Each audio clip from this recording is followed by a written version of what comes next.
everybody, today I'm going to tell you how I got scammed on the Challenger project.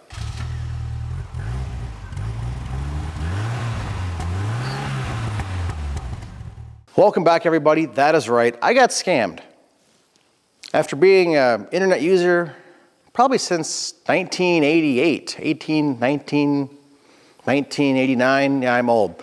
I've gone unscathed buying stuff and transacting on the internet, which I think is pretty good these days. And lately I took somebody at their good word and faith that they would do something that they said they would do, especially when I paid them. So I've been looking for this patch panel. It's a rear quarter patch between the wheel well opening and the door for about a year.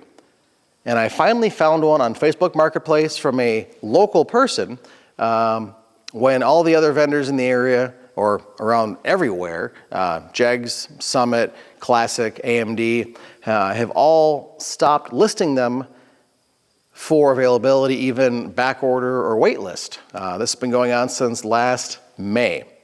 And finally everyone this summer dropped them from their website and dropped all current orders or back orders for the part. And I had nothing. So I reached out to the Mopar group, or one of the Mopar groups on Facebook, and someone chimed in and said that, hey, they had a cutoff from an old original panel. I'm like, great, what's your cost? And we agreed on that, and just due to distance, location, timing wise, it was easier for me just to give them an extra 20 bucks to ship it down here. No problem. A couple of days go by, no part. I said, oh, I haven't been feeling well, which I can understand this time. It happens. A couple more days go by, there's an excuse, then there's another excuse. Then they go to the shipper to ship it and they want more money for shipping, which doesn't sound right. So I said, you know what? You're yanking my chain. I'm gonna just cancel it, give me back my money, we're done. All of a sudden they block me, can't communicate with them, open up a case with PayPal. Luckily they were able to recover the money, great. Not a lot of money, but still it's the principle. So now I have no part and I'm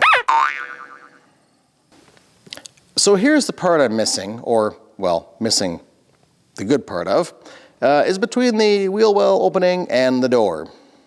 So maybe one of you can help restore my faith in humanity, and if you have one laying around or part of a panel, please reach out to me. That's a part I really don't want to try and fabricate myself. I know it's not going to be as good as a factory or reproduction would be, so if you can help me out, please get a hold of me here, Instagram, Facebook, wherever. I'm not hard to find. But on a more positive note, today we are putting the roof skin back on the Challenger for the last time. We've had it on and off a few times for fitment and everything else. And I think we're good to go. I think I can say we're going to put it on for the last time and actually weld it in. It's hiding off camera, so I'm gonna go grab that, and while I do, hit that subscribe button below. Watch when I get scammed next. This is one of those jobs that's better done with two people, but if you're not afraid of bending a expensive part in half like a pretzel, try it yourself.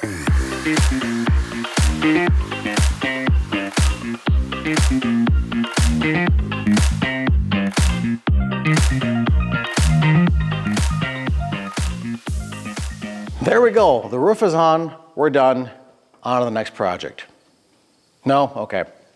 Alrighty, so overall our fitment here looks pretty good. We've got our roof rails on from the last video. These I'm going to go ahead and use the pinch welder to go ahead and get in place. There are a few holes drilled where I can do plug welds, but I do still have to go back here and drill a few holes for plug welds here. The other sail panel, the back by the rear window, and up here in the front. My plan is, which I think I've mentioned before, is to get the front tacked in a few spots and just sort of pinch and work my way back to the back of the vehicle, because I do have quite a bit of tolerance on those sail panels where the roof skin attaches to it, where the front window is pretty pretty finite where it goes. Not a lot of wiggle room there, or the windshield's not going to fit back in. So I'm going to go ahead off camera, drill a bunch of these holes in, just so I'm not boring you with that. Then we'll come back, maybe throw in a few clecos, grab some clamps, and put in a few welds just to make sure everything's going to fit where it should, because much like the drip rails, I don't want to have to undo this thing because that would be ugly.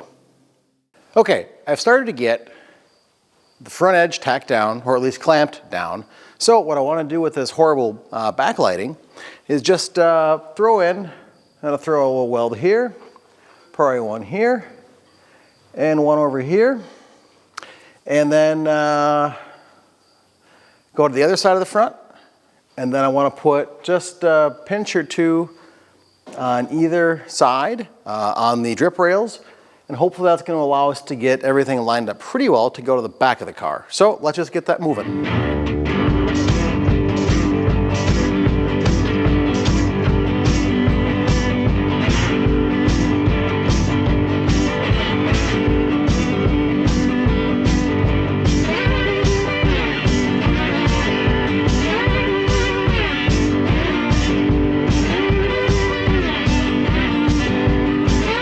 That looks good so far. I'm going to reset and kind of figure out how I'm going to pinch down, clamp, to get a couple of pinch welds in.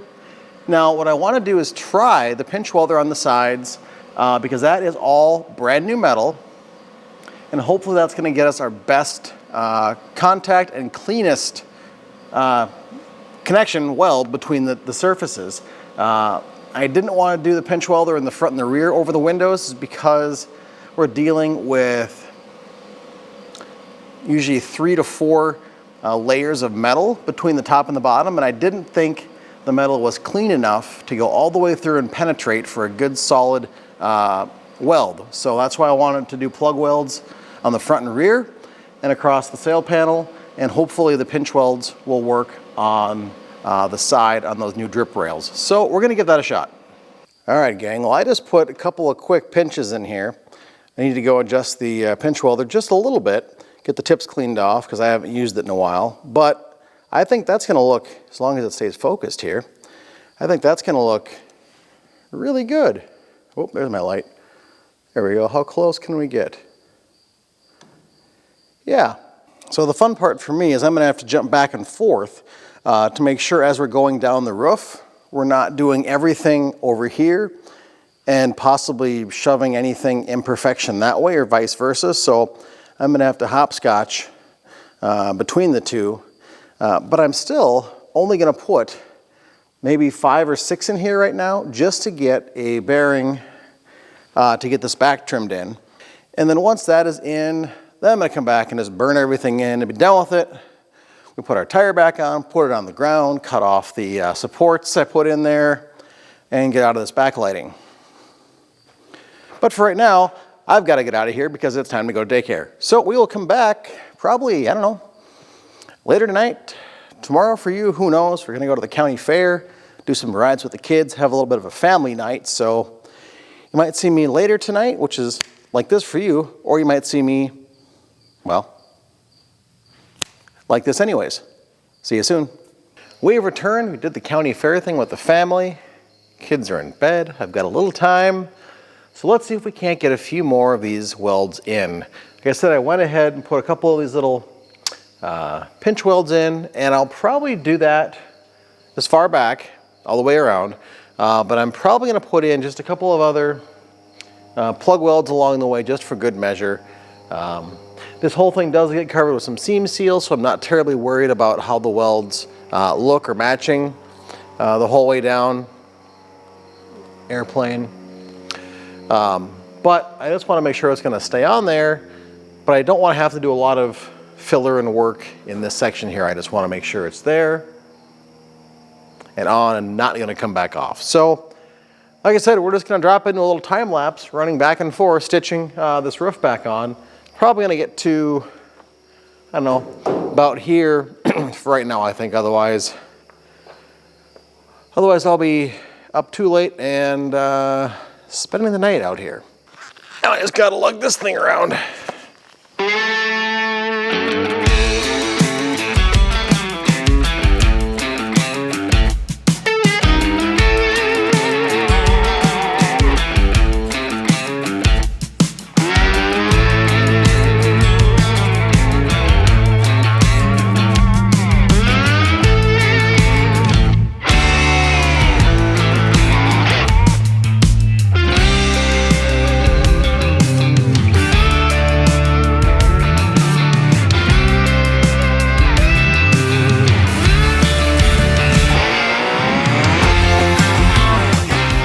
Well, we got a good portion done down the side of each of the drip rails.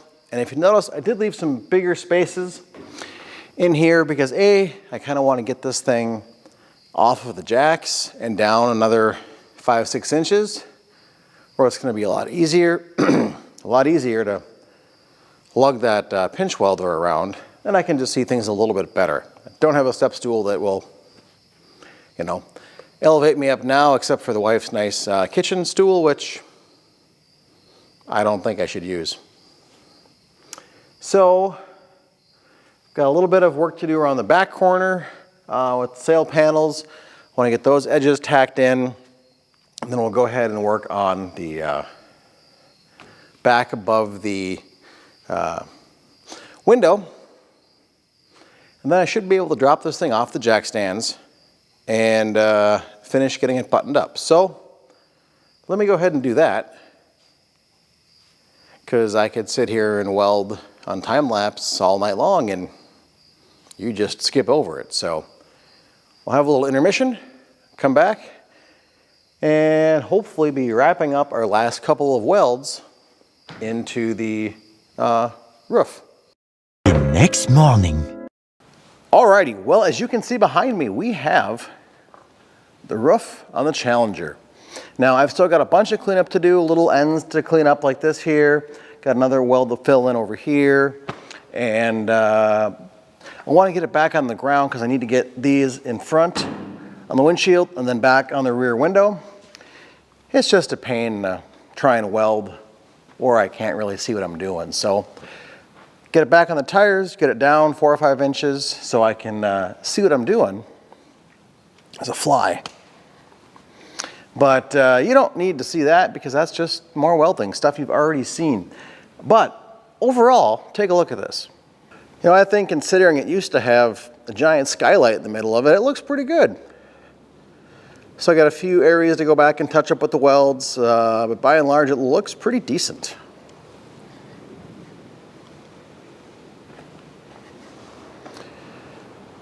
And over here we've got all of our pinch welds in, and I'm probably going to go back and run a couple little beads in a few spots, maybe along here at this point, just for a little extra contact.